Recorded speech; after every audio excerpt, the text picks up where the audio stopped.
Devriez-vous avoir une page Facebook en tant que photographe? Évidemment.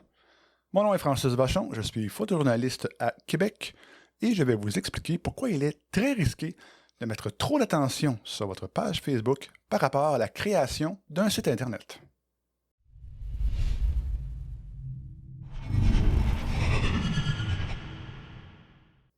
Je vois malheureusement beaucoup de photographes mettre trop d'emphase sur leur page Facebook au détriment de la création d'un site Internet. Parfois, ce n'est que leur seul outil de communication et de mise en marché. En plus de rater potentiellement plusieurs opportunités commerciales importantes, c'est un risque énorme qu'ils prennent. Voici 6 raisons pour lesquelles vous devriez prioriser votre site Internet plutôt que votre page Facebook. Vous pouvez perdre votre page Facebook à tout moment. Votre compte personnel est banni temporairement de Facebook parce que vous avez posté quelque chose d'un peu controversé. Vous perdez automatiquement accès à votre page professionnelle. Impossible de répondre à vos clients. Impossible de la mettre à jour. Vous perdez votre profil personnel, votre page professionnelle tombe. Oui, ça arrive. Ça m'est déjà arrivé.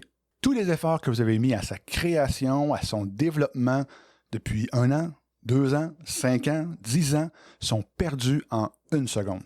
Si vous n'avez pas de site Internet, vous perdez 100% de votre visibilité en un claquement de doigts. Sur Facebook, vous êtes invisible pour Google. Le but d'être présent sur le web en tant que photographe, c'est qu'on vous trouve, que vos clients vous trouvent.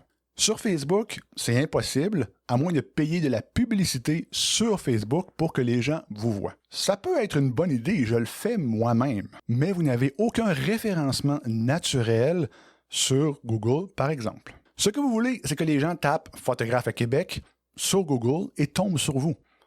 Les gens sur Facebook ne cherchent pas un photographe. Ils vont sur Google. Sur Facebook, c'est Facebook qui décide. Vous avez travaillé très très fort depuis 5 ans pour aller vous chercher 10 000 fans à votre page. Il est fort possible que Facebook ne décide de ne montrer vos publications qu'à 1% de vos abonnés. Sur Facebook, vous êtes l'esclave de l'algorithme.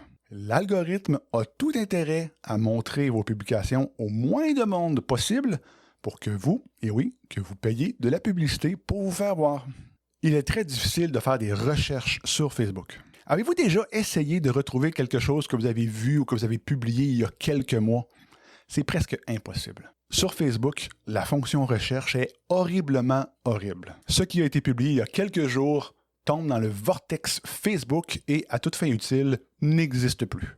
Pour être vu, il faut constamment publier, au risque de publier du contenu moins intéressant, de moindre qualité. Et c'est ça le risque. En publiant du contenu de moins bonne qualité, vos abonnés vont être moins intéressés à interagir avec votre publication, en commentant, en ajoutant un j'aime. Si les gens interagissent moins avec votre publication, moins de j'aime, moins de commentaires, Facebook va diminuer la portée de vos publications.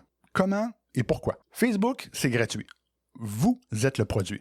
L'algorithme de Facebook veut vous montrer seulement du contenu qu'il pense que vous allez apprécier. Parce que si vous n'aimez pas ce que vous voyez, vous allez faire autre chose et vous ne serez plus réceptif aux publicités que Facebook vous met. Vous êtes le produit. Si l'algorithme constate que les gens n'ont pas assez apprécié pour interagir, mettre un j'aime, mettre un commentaire, l'algorithme comprend ça, c'est du contenu pas assez intéressant et je vais arrêter de le montrer aux autres abonnés parce que sinon, ils n'apprécieront pas ce qu'ils voient et peut-être qu'ils vont aller faire autre chose, qu'ils vont quitter Facebook, qu'ils vont aller sur YouTube ou un autre site Internet et ainsi, je ne pourrai pas leur montrer de la publicité et ainsi faire gagner de l'argent à Mark Zuckerberg. Et c'est comme ça que la spirale vers le bas commence. Ce qui nous amène au point suivant. Aucun contenu evergreen n'est possible sur Facebook. À moins d'avoir la chance de créer par hasard un contenu hyper viral qui continue à se partager et se repartager 2 ans après sa publication, la durée de vie utile d'une publication sur Facebook n'est que de quelques jours. Le but en communication web est de produire du contenu evergreen, qui est toujours frais, qui est toujours pertinent et qui est toujours découvrable. Par exemple, mon billet « 10 mauvaises raisons d'utiliser la photo d'un photographe sans son autorisation » a été consulté plus de 130 000 fois depuis sa publication.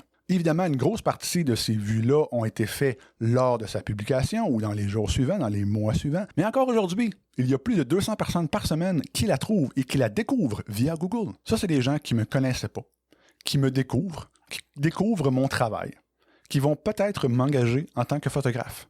Ou c'est peut-être eux-mêmes des photographes qui vont acheter mes livres ou acheter mes modèles de contrat. Du contenu evergreen, c'est impossible à faire sur Facebook. Facebook, ce n'est pas user-friendly. Un client potentiel qui tombe sur votre page Facebook peut difficilement s'y retrouver. En gros, on fait défiler la page de la publication la plus récente à la plus vieille. Et on est forcé à voir plein de trucs qui nous intéressent plus ou moins, pour tomber sur les publications qui pourraient nous intéresser. Évidemment, on peut mettre les photos dans les albums, par thème, par catégorie, mais pour un client potentiel qui fait défiler notre page Facebook et voit une photo qui a été publiée, c'est pas nécessairement évident qu'une photo a été placée dans un album et qu'il peut cliquer sur cet album-là pour voir d'autres photos de ce genre qui peuvent l'intéresser potentiellement. Évidemment, sur un site Internet, c'est très facile de tout classer et de mettre au bon endroit. Pour un client qui arrive sur votre site Internet, il voit la section portfolio et peut aller directement dans la section qui le concerne. Il veut voir ce que vous êtes capable de faire en tant que photographe de bébé. Il clique, il voit tout. Il veut plutôt vous engager pour faire ou pour couvrir un événement corporatif. Il clique et il voit ce dont vous êtes capable. Sur un site Internet, si tout est clair, si tout est bien fait, il peut aller directement dans la section Contact pour vous contacter et vous engager, ce qui est le but d'être vu. En gros, je ne veux pas vous convaincre de ne pas avoir de page Facebook. Avoir une page Facebook, c'est bien. Le plus qu'on est vu, le mieux c'est. Mais s'il faut prioriser quelque chose, c'est le développement d'un site Internet clair, précis, bien monté, bien référencé.